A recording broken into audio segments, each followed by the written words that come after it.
Hadirin dimohon berdiri. Yang Mulia Majelis Hakim Konstitusi memasuki ruang persidangan.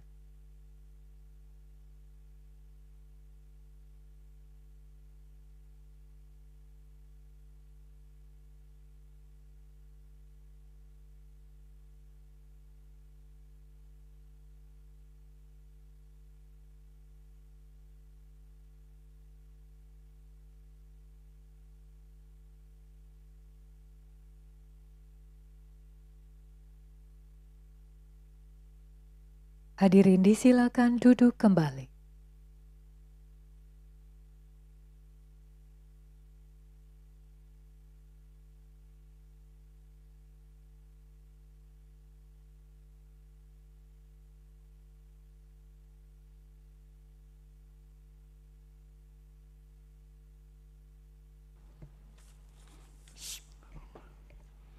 Sidang dibuka dan dinyatakan terbuka untuk umum.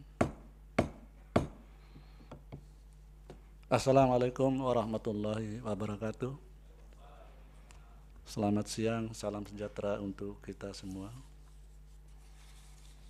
Siang hari ini sidang pleno untuk 3 perkara, yaitu perkara nomor 29 tahun 2022, 51, 2003, 55, 2003. Agendanya adalah mendengar keterangan DPR dan Presiden. Menurut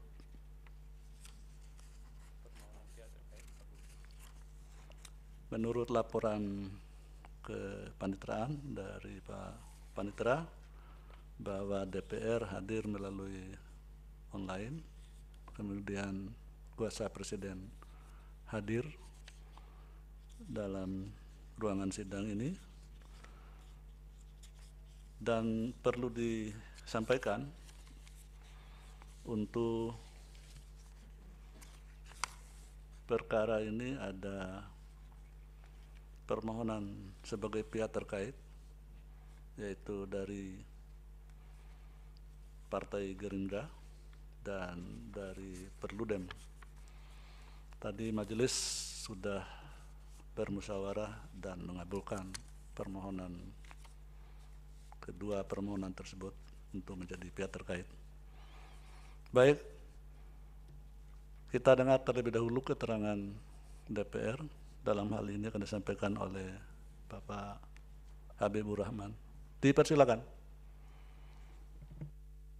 Terima kasih, Yang Mulia.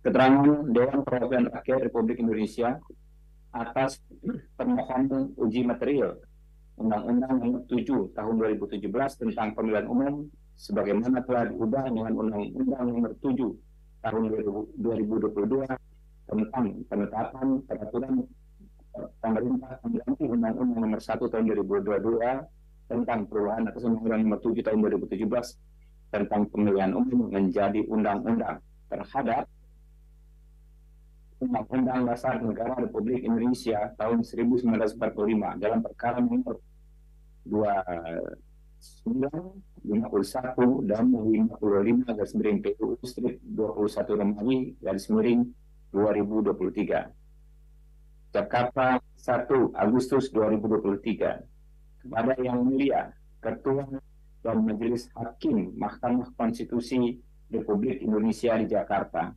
dengan hormat, keputusan berdasarkan keputusan pimpinan DPR RI nomor 1 garis miring PIMP garis miring 2 Romawi garis miring 2021-2022, pimpinan Dewan Perwakilan Rakyat Indonesia memerasakan kepada Ketua dan anggota Komisi 3 DPR RI, yaitu saya sendiri Dr. Habibur Rahman SHMH nomor anggota A77, bertindak untuk dan atas nama DPR RI untuk selanjutnya disebut DPR RI.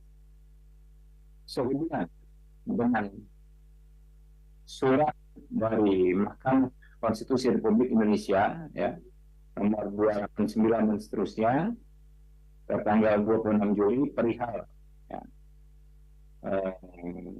ada DPR untuk menghadirkan menyampaikan keterangan di persidangan Mahkamah Konstitusi terkait dengan permohonan pengujian materi Undang-Undang Pemilu terhadap Undang-Undang Dasar Negara 1945 tahun yang diajukan oleh dalam perkara nomor 29 garis miring PUU garis miring 21 nomor Romawi garis miring 2023 yang diajukan oleh Partai Solidaritas Indonesia (PSI) Antoni Winza Prabowo SHLM dan Eka Rahman Tias SPSI, Jadi Prayudi BAMSC, Michael Gorbacek dan SFC MSI dalam hal ini memberikan kuasa kepada Tansin Wijoyo SHMH dan kawan-kawan yang tergabung dalam LBH PSI yang selanjutnya disebut sebagai para pemohon dalam perkara 29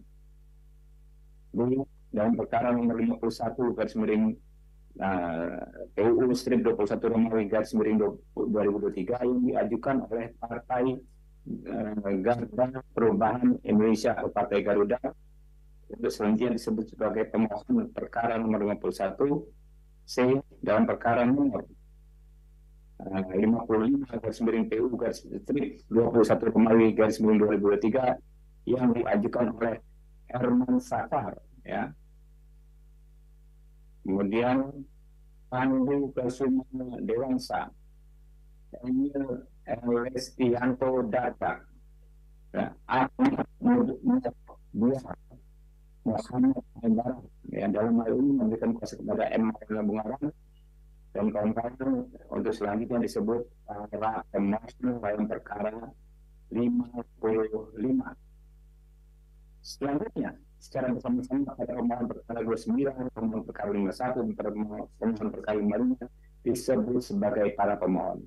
Dengan ini, DPR RI menyampaikan keterangan terhadap permohonan pengujian material Undang-Undang Pemilu terhadap Undang-Undang Negara Republik Indonesia tahun 1945 sebagai berikut. 1. Romawi, ketentuan Undang-Undang Pemilu yang dimohonkan pengujian terhadap Undang-Undang Dasar Negara Republik Indonesia tahun 1945. Dalam permohonan ini, para pemohon mengajukan pengujian material terhadap pasal 169 huruf Q Undang-Undang Pemilu yang berketentuan sebagai berikut. Pasal 169 huruf Q Undang-Undang Pemilu, persyaratan menjadi calon presiden dan calon wakil presiden adalah Q berusia paling rendah 40 tahun. Pemohon mengemukakan bahwa ketentuan pasal aku dianggap bertentangan dengan pasal 6 ayat 2, pasal 27 ayat 1, pasal 28D ayat 1, pasal 28D ayat 3, dan pasal 28 I ayat 2 Undang-Undang Negara Republik Indonesia tahun 1945 sebagai berikut dianggap dibacakan. Yang mulia, dalam permohonan ini aku ini para pemohon mengajukan pengujian materi Undang-Undang dengan dalil sebagai berikut dianggap dibacakan. Yang mulia, lanjut langsung ke keterangan DPR RI di halaman 7, keterangan DPR RI atas soal kedudukan hukum legal standing para dibacakan sampai ke halaman 9 poin 3 bahwa berdasarkan seluruh uraian tersebut, maka berdasarkan pasal 51 ayat 1 Undang-Undang Konstitusi, para pemohon telah memenuhi kualifikasi pemohon dalam perkara pengajuan pengujian undang-undang terhadap Undang-Undang Dasar Negara Republik Indonesia tahun 1945, baik sebagai badan hukum privat yang berbentuk partai politik yang telah terdaftar sebagai peserta pemilihan umum, yaitu pemohon Partai Solidaritas Indonesia dalam perkara nomor 29 garis miring PUU garis miring 21 Romawi garis miring 2023, dan Partai Garuda dalam perkara nomor 51 garis miring PUU strip 21 Romawi garis miring 2023, maupun sebagai persoalan warga negara Indonesia, yaitu pemohon 2 sampai dengan pemohon 5 dalam perkara nomor 29 garis miring PUU strip 21 Romawi garis miring 2023, dan para pemohon dalam perkara nomor 55 garis miring PU strip 21 garis miring 2023. 4.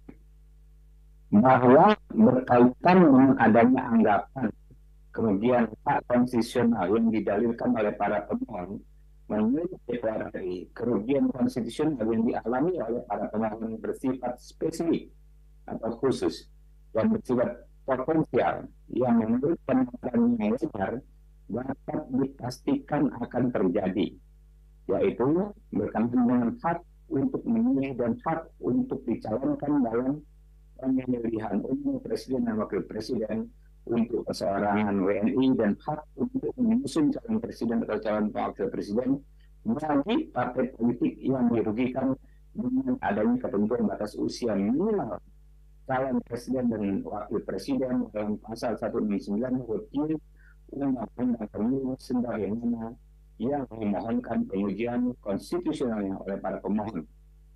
Hal demikian terjadi karena adanya ketentuan norma yang mengatur tentang batas usia minimal tersebut secara nyata telah menghalangi, membatasi, dan bahkan menghilangkan hak konstitusional para pemohon sebagaimana dijamin dalam konstitusi. 5.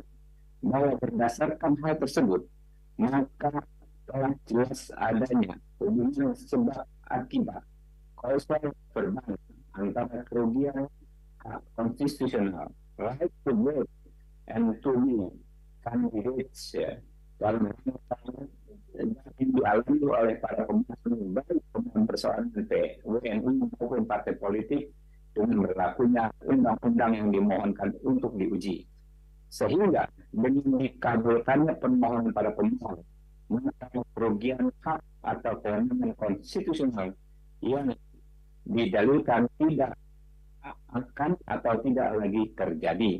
Namun, meskipun demikian, DPR RI menyerahkan sepenuhnya kepada Yang Mulia Majelis Hakim Konstitusi untuk mempertimbangkan dan menilai apakah pemohon memiliki kedudukan hukum atau legal standing sebagaimana diatur dalam pasal 51 ayat 1 Undang-Undang MK dan putusan MK perkara nomor 006 PU strip 3 Romawi 2005 dan putusan perkara nomor 011 garis miring PU strip 5 Romawi 2007 mengenai parameter kerugian konstitusional dalam pengujian suatu undang-undang secara material. Dua, pertanyaan liberasi terhadap permohonan. 1. Persyaratan usia agar seseorang dapat menduduki suatu jabatan dalam lembaga negara merupakan hal yang lazim Pak Habibur Rahman, halo. Siap. Suaranya di sini tidak jelas, terputus-putus, jadi tidak bisa kita simak dengan baik ini. Bisa diganti mic-nya nggak? Oke. Ya. Sekarang bisa ya? Nggak kedengaran, putus-putus di sini. Coba tunggu audio.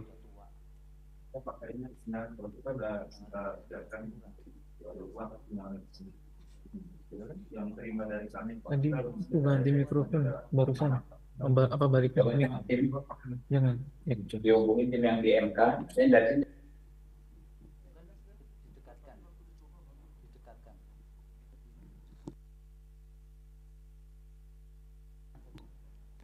Coba didekatkan mungkin Pak Habibur Rahman ya, supaya siapa tahu lebih baik. Apakah bisa didengar? Masih itu. Biasanya kalau dari DPR ini suaranya lebih agak clear ini.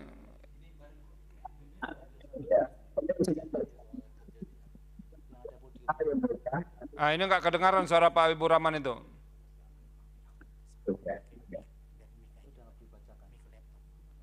Dari mic laptop saja mungkin jauh lebih baik mungkin Pak Habibur Rahman. Nah itu nggak kedengaran sama sekali itu. Oke.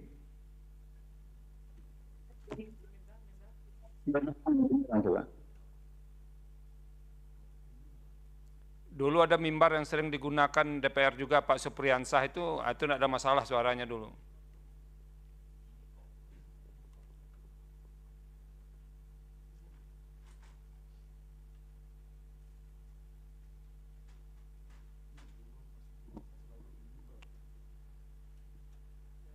Nggak ada suaranya, Pak.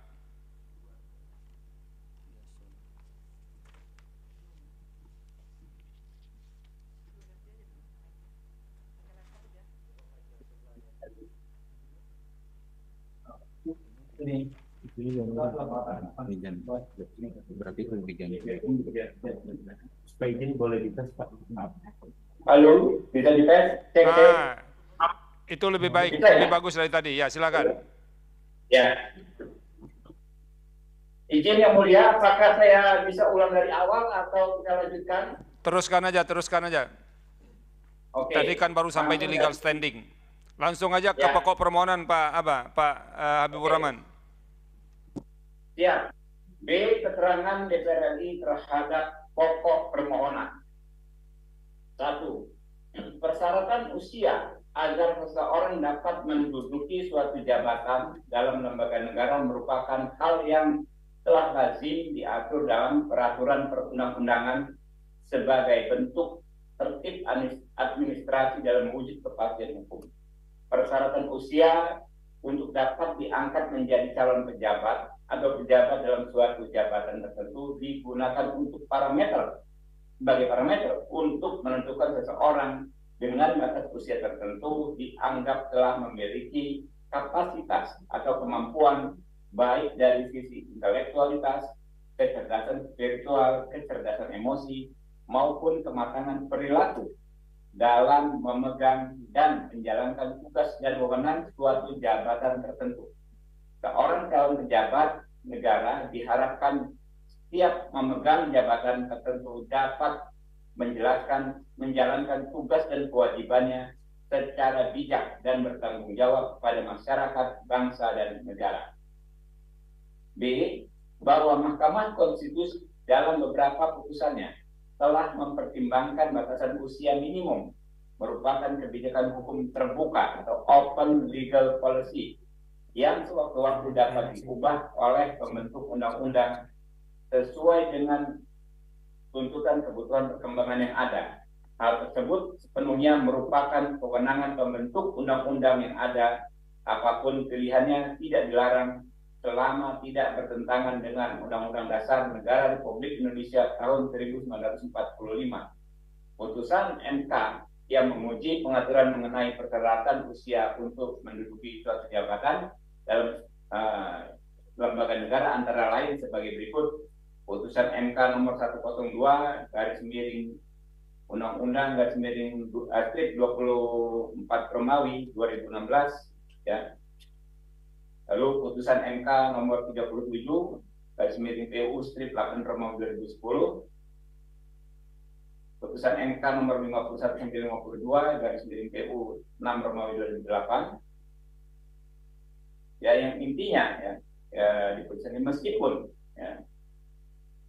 seandainya isi suatu undang-undang dinilai buruk, Mahkamah tetap tidak dapat membatalkannya, sebab yang dinilai buruk tidak selalu berarti inkonstitusional, kecuali dalam kalau produk legal policy tersebut jelas melanggar moralitas. Kemudian putusan MK nomor 15 garis miring PUU strip 5 2007 ya. Lalu poin 3, bahwa berdasarkan beberapa pendapat hukum Mahkamah Konstitusi di atas terkait dengan adanya uji materi pengaturan persyaratan usia untuk menduduki suatu jabatan dalam lembaga negara, pada awalnya Mahkamah Konstitusi memang berpendapat bahwa pernyataan usia dalam suatu jabatan merupakan kebijakan hukum terbuka, open legal policy, bentuk undang-undang, DPR RI, dan Presiden. Namun demikian, pendirian Mahkamah Konstitusi tersebut ternyata tidak bersifat absolut dan menjadi jurisprudensi dalam setiap perkara pengujian undang-undang berkaitan dengan isu angka penetapan usia selanjutnya. Terdapat pergeseran pendirian Mahkamah Konstitusi dalam beberapa putusan terakhir, dan yang semula open legal policy menjadi persoalan inkonstitusionalitas norma, sebagaimana dapat dilihat dalam pertimbangan hukum beberapa putusan sebagai berikut. A. Putusan MK nomor 22/PU strip 15 Romawi garis miring 2017 mengenai pengujian Undang-Undang Nomor 1 Tahun 1974 tentang perkawinan terhadap Undang-Undang Dasar Negara Republik Indonesia.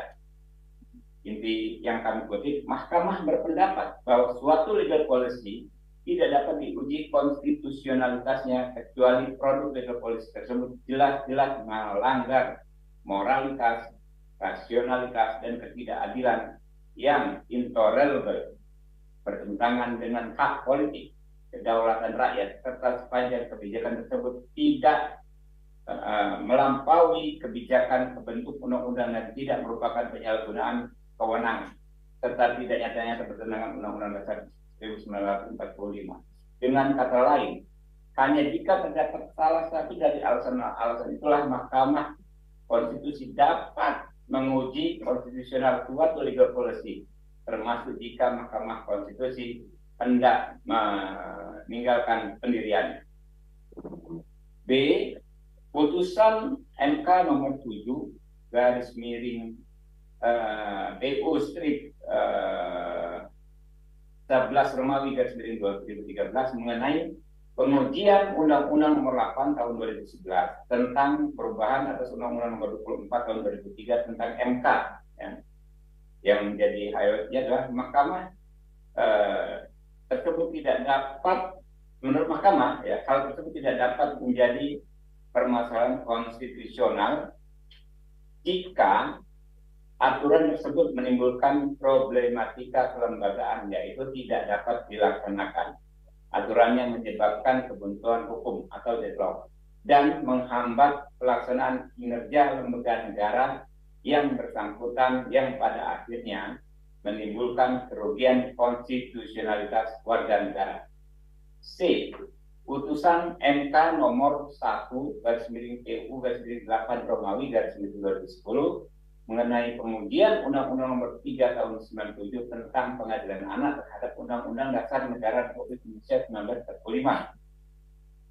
Kami kutip pendapatnya, Mahkamah berpendapat batas usia minimal 12 tahun lebih menjamin hak anak untuk tumbuh, berkembang, dan mendapatkan perlindungan sebagaimana dijamin dalam pasal 28B ayat 4 Undang-Undang Dasar 1945. Dengan demikian, frasa sekurang-kurangnya 8 tahun dalam pasal 4 ayat 1 Undang-Undang Pengadilan Anak dan frasa belum mencapai umur 8 tahun dalam pasal 5 ayat 1 Undang-Undang Pengadilan Anak adalah inkonstitusional bersyarat. Artinya inkonstitusional kecuali harus di mana telah mencapai usia 12 tahun sebagai ambang batas minimum pertanggungjawaban pidana. D. Putusan MK nomor 12 garis miring PU garis miring 20 Romawi garis miring 2022 mengenai pengujian Undang-Undang 19 tahun 2019 tentang perubahan kedua atas Undang-Undang Nomor 30 tahun 2002 tentang KPK bagi berikut.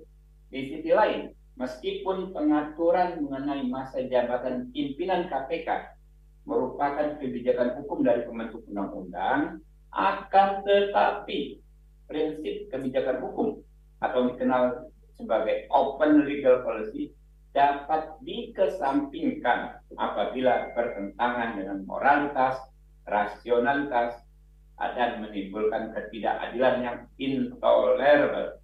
PD Putusan Mahkamah Konstitusi nomor 93 garis miring PU garis miring 14 Romawi garis miring 2018. Hal inilah yang menjadi pertimbangan Mahkamah Konstitusi sehingga pada perkara AKO terkait dengan kebijakan hukum terbuka tidak dapat diserahkan sepenuhnya kepada pembentuk undang-undang.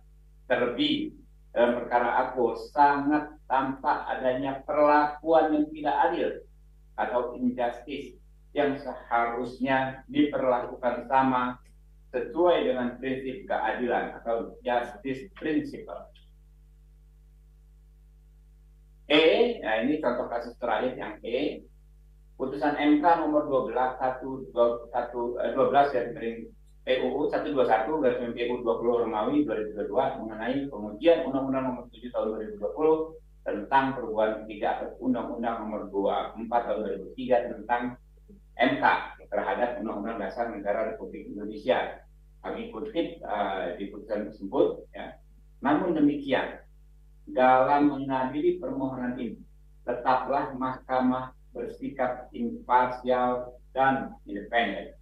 Mahkamah memastikan untuk memutus permohonan ini berdasarkan salah satu kewenangan yang diberikan oleh pasal 24C ayat 1 Undang-Undang Dasar 1945, yaitu menguji apakah norma pasal yang dimohonkan pengujian bertentangan dengan Undang-Undang Dasar Negara Republik Indonesia 1945 atau tidak. 4. Bahwa berdasarkan beberapa putusan MK terkait dengan isu batasan angka usia tersebut di atas menunjukkan telah terbuka ruang bagi judicial review terhadap norma yang membuat pengaturan mengenai angka penetapan batas usia dalam undang-undang terhadap Undang-Undang Dasar 1945 sepanjang penetapan angka usia tersebut 1. Jelas-jelas melanggar nilai moralitas. 2. Rasionalitas dan ketidakadilan yang intolerable. 3. Bertentangan dengan hak politik. 4. Kedaulatan rakyat. 5. Melampaui kebijakan pembentuk undang-undang. Dan 6. Merupakan penyalahgunaan kewenangan serta 7. Nyata-nyata bertentangan dengan Undang-Undang Dasar Negara Republik Indonesia tahun 1945. Bahwa perubahan dinamika ketatanegaraan sangat cepat dan reformasi birokrasi dituntut mampu mengarahkan model ketatanegaraan yang mampu menyesuaikan diri dengan perubahan-perubahan yang terjadi dalam masyarakat baik secara nasional maupun secara global.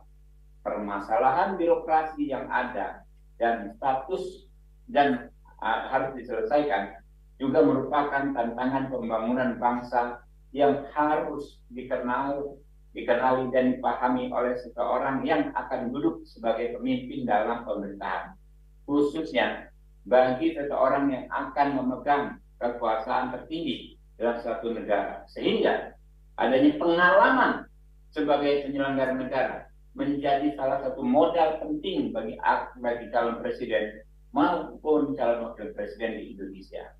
Banyaknya tantangan dan kompleksitas yang harus dihadapi dalam memimpin negara dengan luas wilayah dan jumlah penduduk yang demikian besar, tentunya tidak sekedar dibutuhkan seseorang yang memiliki pengalaman duduk sebagai penyelenggara negara. 6.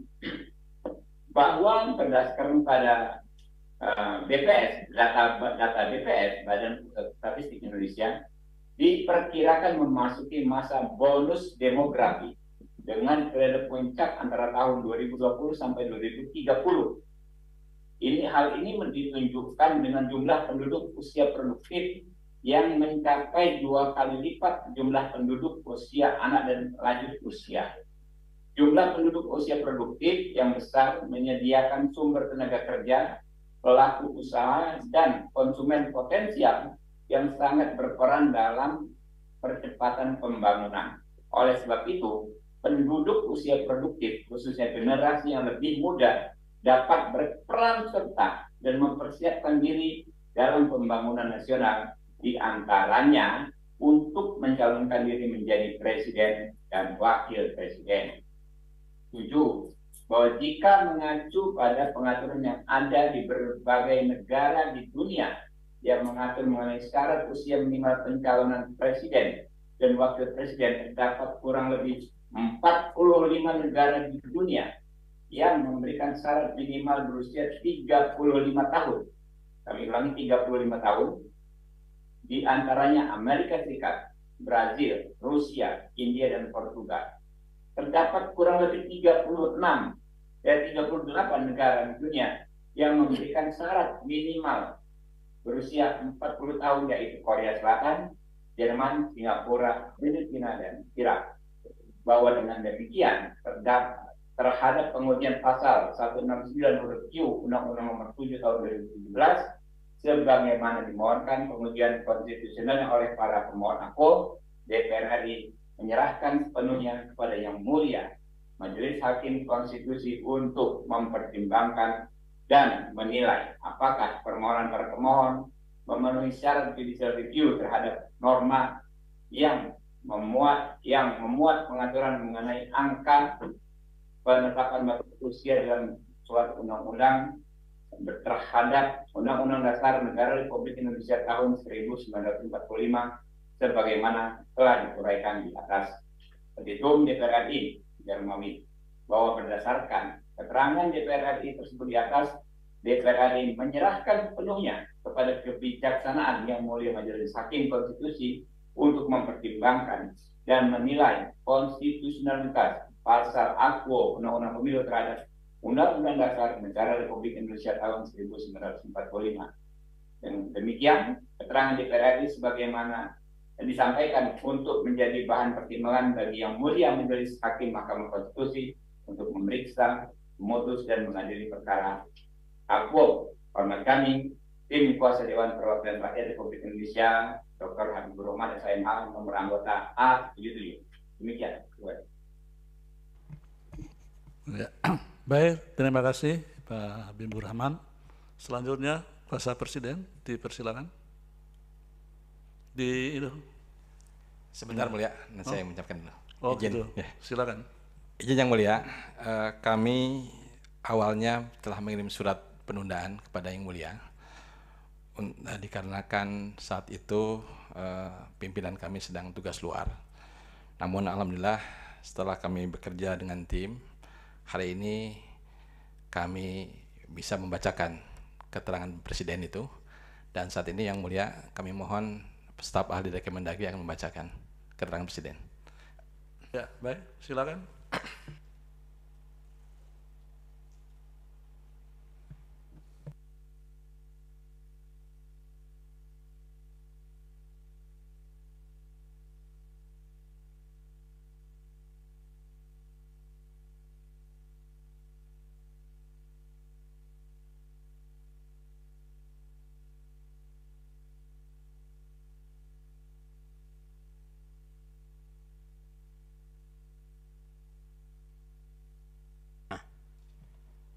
Kepada Yang Mulia Ketua dan Anggota Majelis Hakim Mahkamah Konstitusi Republik Indonesia di Jakarta. Dengan hormat, yang bertanda tangan di bawah ini nama Yasona H. Lauli, Menteri Hukum dan Hak Asasi Manusia Republik Indonesia. 2. Nama Muhammad Tito Karnavian, Menteri Dalam Negeri Republik Indonesia. Dalam hal ini bertindak untuk dan atas nama Presiden Republik Indonesia, baik bersama-sama maupun sendiri-sendiri, yang selanjutnya disebut pemerintah. Perkenankanlah kami menyampaikan keterangan baik lisan maupun tertulis yang merupakan satu kesatuan yang utuh dan tidak terpisahkan atas permohonan pengujian material. Ketentuan pasal 169 huruf Q Undang-Undang Nomor 7 Tahun 2017 tentang Pemilihan Umum.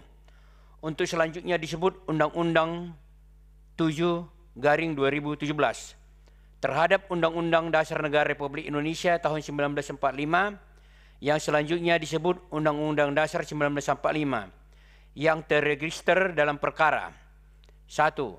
Nomor 29/PUU/21/2023 yang dimohonkan oleh Partai Solidaritas Indonesia (PSI) dan kawan-kawan yang dalam hal ini dikuasakan kepada Francine Wijoyo SH MH, advokat yang tergabung dalam Lembaga Bantuan Hukum Partai Solidaritas Indonesia PSI, berkedudukan hukum di Jalan Kiai Haji Wahid Hasyim nomor 194 Tanah Abang, Jakarta Pusat, yang selanjutnya disebut pemohon 1. 2. Nomor 51/PUU/21/2023 yang dimohonkan oleh Ahmad. Di lanjutkan saja ke poin 3 ya. Kalau identitas pemohon dan segala macamnya itu kami sudah paham. Poin 3 halaman 2, 3 Romawi. Penjelasan pemerintah terhadap materi yang dimohonkan oleh para pemohon. Ya, siap. Ya. Majelis Hakim. Romawi 3, penjelasan pemerintah terhadap materi yang dimohonkan oleh para pemohon. 1. Bahwa berdasarkan ketentuan pasal 1 ayat 3 Undang-Undang 1945, negara Indonesia adalah negara hukum berdasarkan nilai-nilai Pancasila sebagai pandangan hidup bangsa yang merupakan sumber dari segala sumber hukum. Hukum di Indonesia harus dilandasi dengan semangat menegakkan nilai ketuhanan, kemanusiaan, persatuan, kerakyatan, dan keadilan yang sebagaimana yang terkandung dalam Pancasila. Pengaturan yang ada adalah sebagai salah satu cara untuk mewujudkan kesejahteraan rakyat dengan berdasarkan nilai-nilai Pancasila dalam penyelenggaraan pemerintahan dan ketatanegaraan, serta tercapainya cita-cita bangsa Indonesia sebagaimana yang termaktub dalam pembukaan Undang-Undang Dasar 1945. 2. Bahwa dalam memilih presiden dan wakil presiden yang baik, memiliki integritas dan kapabilitas moral yang memadai, mendapatkan kepercayaan dari masyarakat, maka diperlukan kriteria-kriteria dan ketentuan syarat-syarat tertentu. Hal tersebut merupakan kebutuhan dan persyaratan standar bagi seorang yang ingin mencalonkan diri sebagai presiden dan wakil presiden maupun untuk menduduki jabatan-jabatan tertentu. 3. Bahwa berdasarkan ketentuan pasal 6 ayat 2 Undang-Undang 1945 menyatakan syarat-syarat untuk menjadi presiden dan wakil presiden diatur lebih lanjut dengan undang-undang. Hal ini mengandung makna bahwa kebijakan terkait persyaratan calon presiden dan calon wakil presiden merupakan kewenangan pembentuk undang-undang, yaitu DPR dan pemerintah. Pilihan kebijakan yang dilaksanakan oleh pembentuk undang-undang tentu dengan memperhatikan aspek-aspek kehidupan secara komprehensif serta dinamika yang berkembang dalam penyelenggaraan ketatanegaraan dan pemerintahan dengan berpedoman pada nilai-nilai dasar yang termuat dalam Pancasila dan Undang-Undang 1945. 4. Bahwa berdasarkan ketentuan pasal 28D ayat 1 Undang-Undang 1945 menyatakan setiap orang berhak atas pengakuan, jaminan, perlindungan dan kepastian hukum serta perlakuan yang sama di hadapan hukum. Dapat diartikan bahwa setiap warga negara memiliki hak yang sama untuk diakui keberadaan dan eksistensinya. Dijamin hak-haknya sebagai warga negara serta dilindungi kepentingan berdasarkan asas kepastian hukum dan kesetaraan di hadapan hukum, equality before the law. Dengan demikian, maka hukum harus dapat mengakomodir hal-hal tersebut dengan memperhatikan asas-asas hukum yang bersifat fundamental. 5.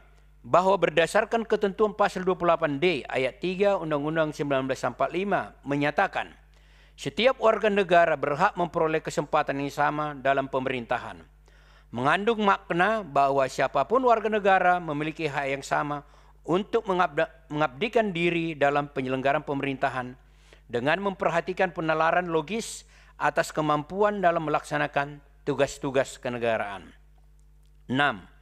Bahwa atas objek permohonan yang diajukan oleh pemohon, Mahkamah Konstitusi pernah memutuskan perkara serupa, yaitu A.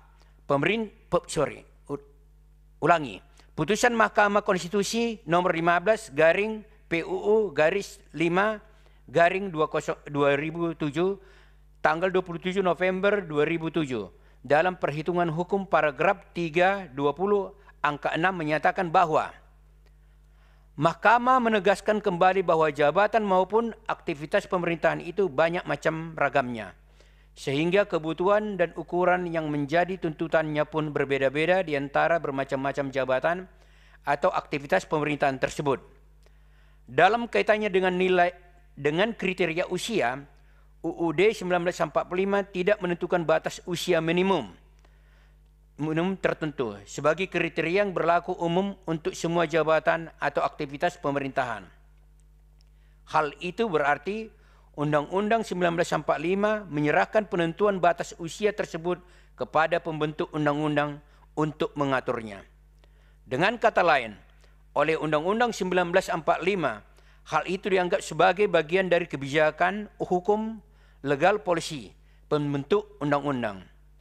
Mungkin saja batas usia minimum bagi keikutsertaan warga negara dalam jabatan atau kegiatan pemerintahan itu diubah sewaktu-waktu oleh pembentuk undang-undang sesuai dengan tuntutan kebutuhan perkembangan yang ada. Hal itu sepenuhnya merupakan kewenangan pembentuk undang-undang yang tidak dilarang. Bahkan, seandainya pun suatu undang-undang tidak mencantumkan syarat usia minimum maupun maksimum tertentu bagi warga negara untuk dapat mengisi suatu jabatan atau turut serta dalam kegiatan pemerintahan tertentu, melainkan menyerahkan pengaturannya kepada peraturan perundang-undangan di bawahnya. Hal demikian pun merupakan kewenangan pembentuk undang-undang dan tidak bertentangan dengan Undang-Undang 1945.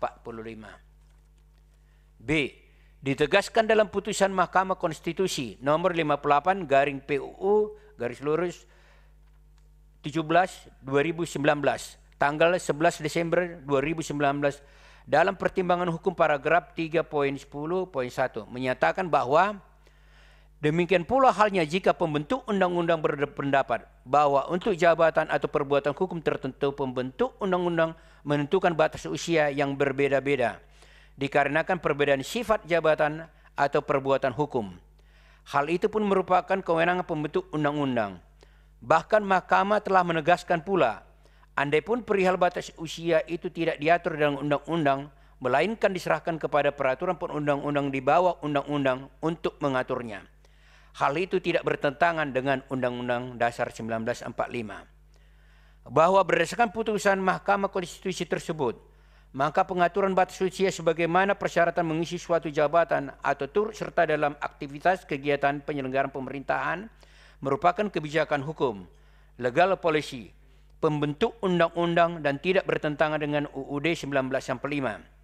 Dengan demikian, pengaturan persyaratan usia minimum calon presiden dan calon wakil presiden dalam pasal 169 pasal 169 huruf Q Undang-Undang 7/2017 merupakan open legal policy pembentuk undang-undang. 7. Bahwa dengan memperhatikan aturan yang termuat dalam Undang-Undang 1945 dan beberapa putusan Mahkamah Konstitusi tersebut, maka dapat disimpulkan bahwa dalam penyertaan pemerintahan dan ketatanegaraan wajib berpedoman pada Undang-Undang 1945 dan Pancasila sebagai sumber dari segala sumber hukum. Selain hal tersebut, juga perlu dipertimbangkan perkembangan dinamika kebutuhan penyelenggaraan pemerintahan dan ketatanegaraan. Salah satunya terkait dengan kebijakan batasan usia bagi calon presiden dan calon wakil presiden.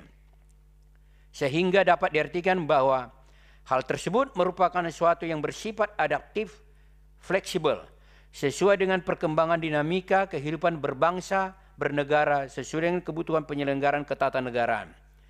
Bahwa tolak ukur batasan usia dengan memperhatikan dinamika perkembangan usia produktif penduduk perlu untuk dipertimbangkan kembali. 8. Dalam pengkajian atas putusan Mahkamah Konstitusi ditemukan kondisi-kondisi yang menjadi dasar pembentukan dan atau materi undang-undang yang dinilai bersifat open legal policy, yaitu huruf A. Undang-Undang 1945 memberikan mandat kepada pembentuk undang-undang untuk suatu materi lebih lanjut, namun tidak memberikan batasan pengaturan materinya. Poin B. Undang-Undang 1945 tidak memberikan mandat kepada pembentuk undang-undang untuk mengatur suatu materi lebih lanjut.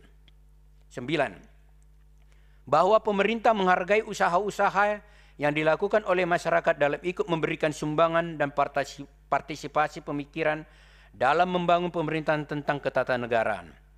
Pemikiran-pemikiran masyarakat tersebut akan menjadi suatu rujukan yang sangat berharga bagi pemerintah pada khususnya dan masyarakat Indonesia pada umumnya.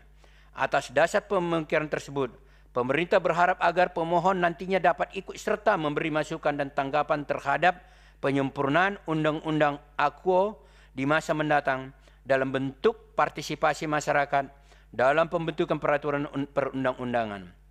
Harapan pemerintah pula bahwa dialog antara masyarakat dan pemerintah tetap terus terjaga dengan satu tujuan bersama untuk membangun kehidupan berbangsa dan bernegara demi masa depan Indonesia yang lebih baik. dan mengembangkan dirinya dalam kepemerintahan dengan tujuan ikut berkontribusi positif mewujudkan cita-cita bangsa Indonesia sebagaimana termaktub dalam pembukaan Undang-Undang Dasar 1945. Romawi 4, Petitum, bahwa berdasarkan keterangan tersebut di atas, pemerintah menyerahkan sepenuhnya kepada kebijaksanaan yang mulia Ketua dan anggota Majelis Hakim Mahkamah Konstitusi Republik Indonesia untuk mempertimbangkan dan menilai konstitusionalitas pasal akuo Undang-Undang Pemilu terhadap Undang-Undang 1945. Namun apabila Yang Mulia Ketua dan Majelis Hakim Mahkamah Konstitusi berpendapat lain, mohon kiranya dapat memberikan putusan yang bijaksana dan seadil-adilnya. Ex aequo et bono. Demikian keterangan ini atas perkenan dan perhatian Yang Mulia Ketua dan anggota Majelis Hakim Mahkamah Konstitusi Republik Indonesia diucapkan terima kasih. Jakarta, 1 Agustus 2023. Hormat kami, Kuasa Hukum Presiden Republik Indonesia, Menteri Hukum dan HAM Republik Indonesia Yasona Haji Khalawli, Menteri Dalam Negeri Republik Indonesia Muhammad Tito Karnavian. Terima kasih. Baik. Terima kasih. Mungkin dari meja hakim. Ya.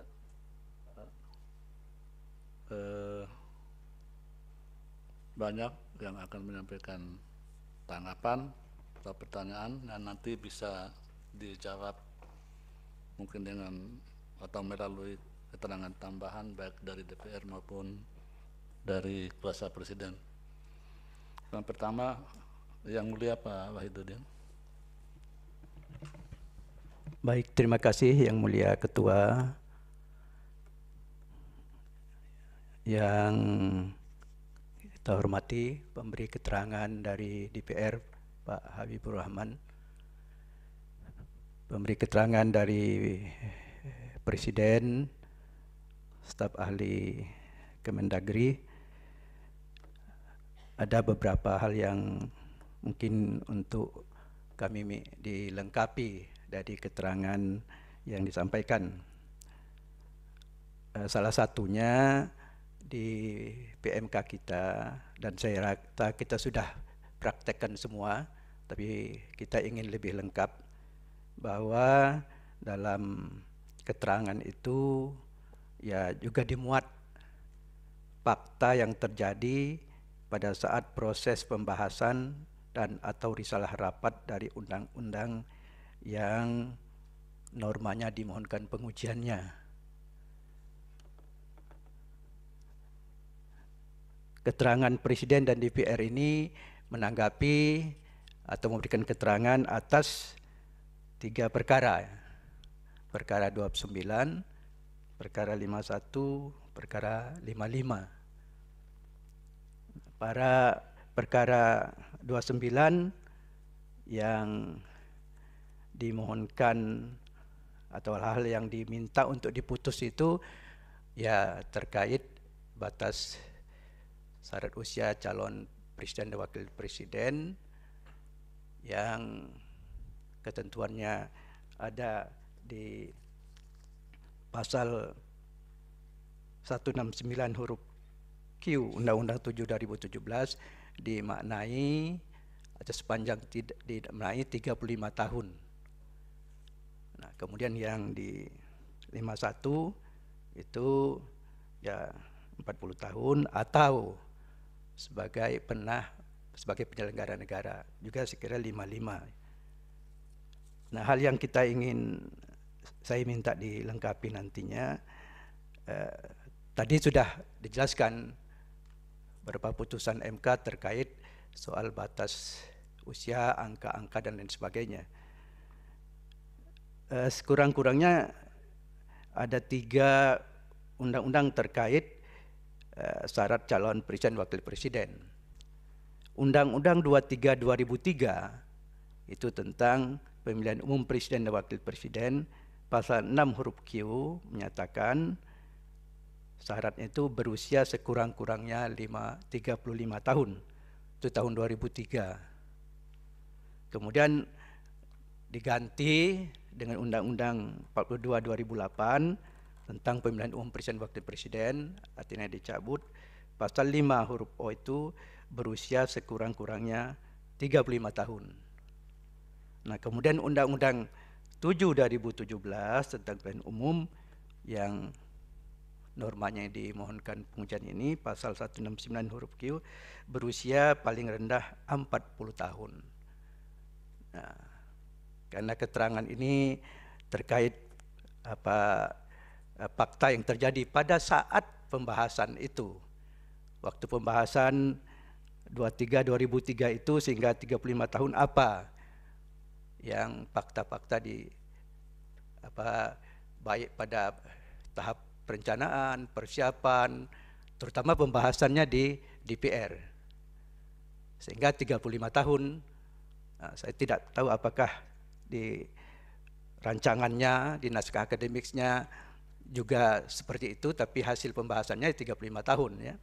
Kemudian di 42 2008 juga berusia 35 tahun. Apakah pembahasannya dinamis, lalu pertimbangan-pertimbangan tadi disebutkan oleh DPR, ada bonus demografi kita. Tapi kemudian Undang-Undang 7 2017 berusia paling rendah 40 tahun. Nah, itu bagaimana pembahasannya di sana, itu fakta-faktanya ini. Ini yang juga kita minta nanti disertakan ya. Sehingga kita bisa melihat bagaimana perkembangan itu, dan nanti ya mungkin juga ada risalah-risalahnya. Nah, itu saya kira yang kita minta nanti disertakan, karena di dalam PMK kita, dan saya kira sudah kita praktekkan itu, fakta yang terjadi atau risalah rapat dari undang-undang atau norma yang dimohonkan ketika dibahas oleh pembentuk undang-undang, yakni DPR dan Presiden. Saya kira mudah-mudahan itu bisa dipenuhi. Demikian Pak Ketua, saya kembalikan. Terima kasih. Ya, baik. Terima kasih Yang Mulia. Selanjutnya Yang Mulia Prof. Eni, silakan. Oh, sama ya. Baik, jadi Prof. Eni, Yang Mulia, sama dengan Yang Mulia Pak Wahid pertanyaannya. Selanjutnya Yang Mulia Prof. Saldi, silakan. Terima kasih Pak Ketua. Terima kasih juga kepada DPR dan pemerintah atau Presiden yang sudah memberikan keterangan. Namun demikian, sebelum saya minta ada penambahan keterangan, ada beberapa poin dulu yang perlu dijelaskan. Tadi Pak Habibur Rahman, Pak Dr. Habibur Rahman dari DPR yang mewakili DPR memberikan keterangan dengan mengutip 5 putusan Mahkamah Konstitusi yang dianggap itu sudah keluar dari prinsip open legal policy soal usia. Nah, dari beberapanya itu Pak Habibur Rahman itu sebagian besarnya tidak menyebut angka. Jadi kalau misalnya soal penaikan usia pernikahan itu sama sekali tidak menyebut angka, karena itu kemudian dikontes dengan undang-undang tentang perlindungan anak.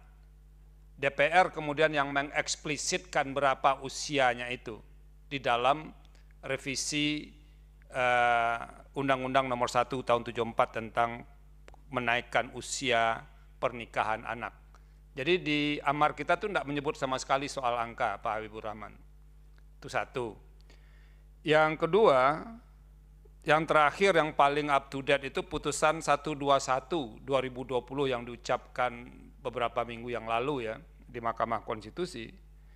Nah, itu kalau dibaca seluruh pertimbangannya, mengapa pada akhirnya Mahkamah Konstitusi memilih itu karena sudah sejak lama diminta kepada pembentuk undang-undang untuk memperbaiki hal tersebut dalam merevisi Undang-Undang Mahkamah Konstitusi. Nah, karena itu dianggap sebagai kebutuhan organisasi kita, Lama tidak ada perkembangan, bahkan Undang-Undang MK sudah beberapa kali diubah, dan akhirnya kami terpaksa memilih langkah itu untuk soal putusan 121 itu. Jadi tidak langsung sampai kepada soal angka langsung, tapi kami menjelaskan apa reasonnya pada akhirnya kita mengubah batas usia pensiun panitera di Mahkamah Konstitusi. Nah itu supaya jangan ada mispersepsi saja berkaitan dengan putusan itu. Nah, terkait dengan penjelasan pemerintah dan DPR di luar yang disampaikan oleh Yang Mulia Pak Wahidudin Adam, dan tadi juga sebetulnya Prof. Eni mau meminta itu, kami juga minta dijelaskan kira-kira ketika membahas Undang-Undang Pemilihan Presiden tahun 2004 dan 2008 itu, yang usianya 35 tahun, kemudian dalam Undang-Undang Pemilu terakhir, itu dinaikkan menjadi 40 tahun, bagaimana pembentuk undang-undang mengkonteskan dua batas usia yang berbeda ini ke konstitusi? Nah, tolong kami dijelaskan kenapa di dua undang-undang sebelumnya itu 35 tahun, kemudian diubah menjadi 40 tahun ketika Undang-Undang Pemilu disatukan menjadi satu undang-undang. Apa perdebatan pembentuk undang-undang ketika mengkonteskan ke konstitusi, karena di konstitusi kan tidak ada syarat minimal berapa usia untuk menjadi presiden dan wakil presiden. Itu satu yang kami perlu penjelasan. Yang kedua, terkait dengan pola yang digunakan untuk mengubah usia di 3 permohonan ini.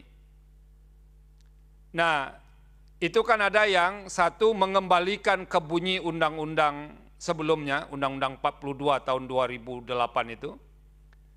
Dan ada juga yang kemudian menggunakan persamaan atau mengkonteskan berpengalaman di bidang pemerintah. Nah, pertanyaan kami yang perlu dijelaskan adalah berpengalaman di bidang pemerintahan itu, apakah perlu enggak dipertimbangkan level hierarki pengalaman di bidang pemerintahnya itu? Misalnya mengkontes, misalnya bupati, wali kota dengan jabatan presiden, itu satu level atau tidak? Atau gubernur, wakil gubernur dengan jabatan presiden atau tidak? Kalau ingin agak lebih adil, kira-kira itu di level mana bisa diletakkan jabatan presiden, wakil presiden? Apakah menteri, DPR, dan segala macamnya? Supaya kami ini mempunyai pandangan yang lebih komprehensif terkait dengan batas usia. Pertanyaan besar kami sebetulnya, mengapa kok didorong ke 35, tidak ke 30 misalnya, atau ke 25? Karena kalau kita baca konteks perbandingan, Pak Habibur Rahman, ada negara tuh yang usia 18 loh, bisa menjadi Perdana Menteri. Tapi ada juga negara yang memilih 50 tahun untuk bisa menjadi kepala pemerintahan itu. Kalau kita bandingkan misalnya konstitusi persyaratan menjadi presiden di Amerika Serikat dengan Filipina, karena Filipina itu turunan dari konstitusi Amerika Serikat, di Amerika Serikat 35, di Filipina 40. Nah, itu kan ada suasana yang tidak bisa dipersamakan untuk segala hal itu. Nah, oleh karena itu menurut kami tadi di keterangan baik pemerintah maupun DPR, itu kan ada setting politik yang berbeda, kebutuhan yang berbeda. Tapi itu sama sekali tidak dieksplisitkan setting politik dan kebutuhan politik apa yang menyebabkan kita harus mengubah batas usia minimum itu. Nah, tolong dieksplisitkan juga Pak Habibur Rahman, supaya kita mahkamah ini paham kenapa itu harus diubah. Karena selama ini benar kata Pak Habibur Rahman dan DPR dan pemerintah, soal angka itu open legal policy, kecuali ada alasan yang membenarkan untuk menerobos itu. Nah, ini yang harus dibantu. Apa alasan yang bisa membenarkan itu? Nah, yang terakhir, ini kan dekat sekali dengan momentum mau pemilihan umum. Dekat banget begitu. Apakah ini digunakan sekarang atau untuk pemilu 2029?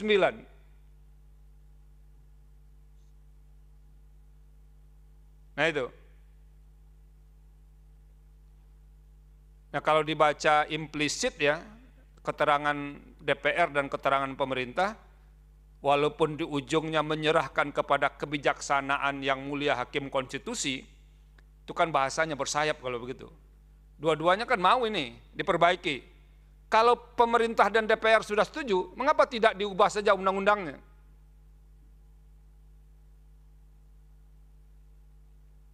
Jadi tidak perlu melempar isu ini, soal ini di Mahkamah Konstitusi untuk diselesaikan. Jadi tidak ada perbedaan, karena dari DPR tadi implisit itu sudah setuju dan tidak ada perbedaan di fraksi-fraksinya.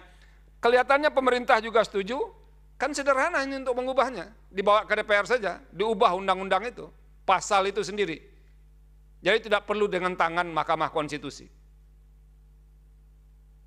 Nah itu kira-kira respon saya dan beberapa penjelasan yang mungkin bisa diberikan, ditambahkan oleh Pak Habibur Rahman dari DPR. Terutama kami ingin tahu betul, seperti yang diceritakan Pak Wahidudin tadi, apa sih yang diperdebatkan, kenapa pernah turun 35, lalu pindah ke 40, ya mengapa kita tidak turunkan 30 sekalian atau 25, supaya nanti nggak ada lagi yang mengajukan permohonan soal ini. Jangan-jangan nanti alasan ini ada generasi baru yang begini-begini dan segala macamnya, yang usianya lebih rendah, memerlukan ini dan segala macamnya, diminta lagi menjadi 30. Lalu perkembangannya diminta lagi 25. Angka itu kan sesuatu yang sulit didefinisikan. Terima kasih Pak Ketua.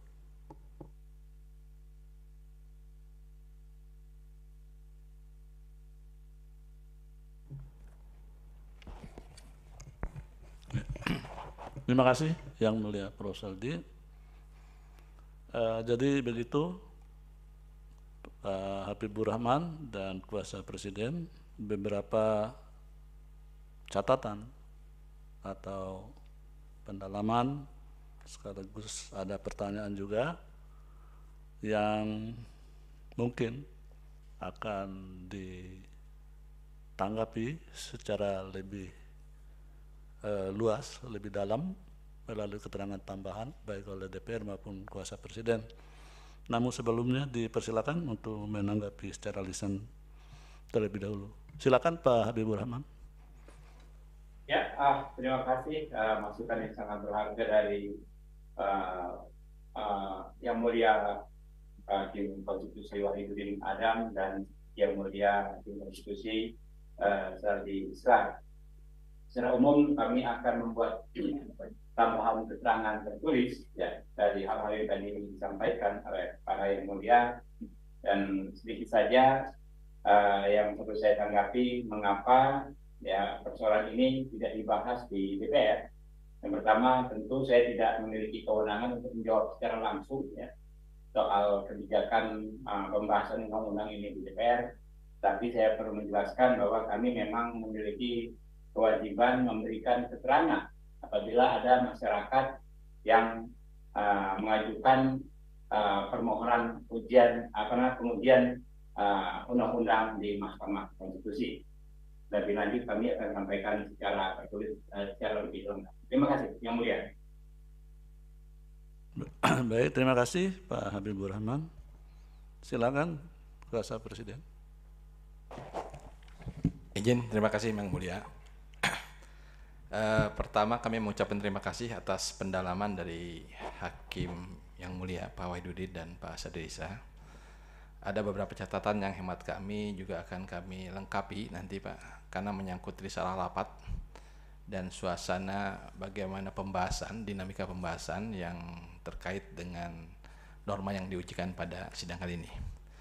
Yang berikut kita sampaikan juga bahwa dalam pendalaman yang dilakukan pada saat ini, kami juga memang butuh waktu Pak untuk kemudian menyusun secara tertulis dan nanti akan sampaikan secara tertulis Pak melalui sidang Mahkamah Konstitusi. Terima kasih. Ya, baik.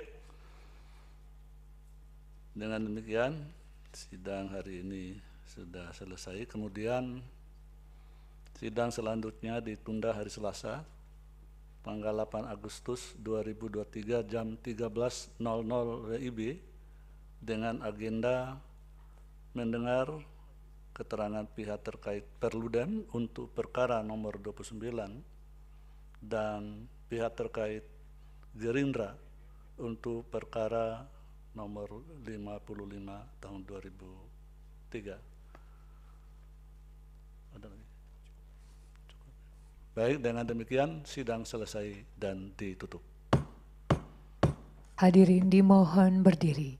Yang Mulia Majelis Hakim Konstitusi meninggalkan ruang persidangan.